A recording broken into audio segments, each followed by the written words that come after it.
قصة صغيرة.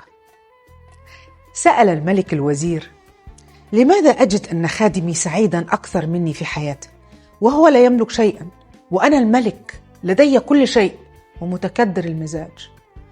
فقال له الوزير: جرب معه قاعدة 99. فقال الملك: وما هي قاعدة 99؟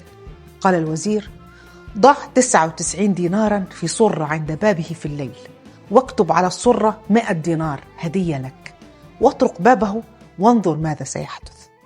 فعل الملك ما قاله الوزير، فأخذ الخادم الصرة، فلما عدها قال: لابد أن الدينار الباقي وقع في الخارج. فخرج هو وأهل بيته كلهم يفتشون، وذهب الليل كله وهم يفتشون.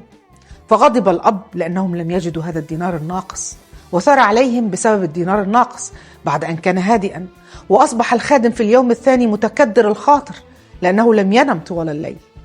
فذهب إلى الملك عابس الوجه متكدر المزاج غير مبتسم ناقم على حاله.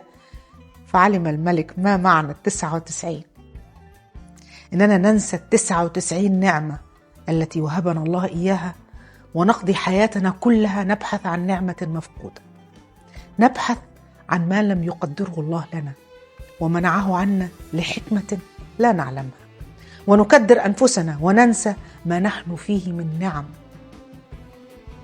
الحكمة: استمتعوا بال99 نعمة، واسألوا الله من فضله، واشكروه على نعمه التي لا تحصى ولا تعد.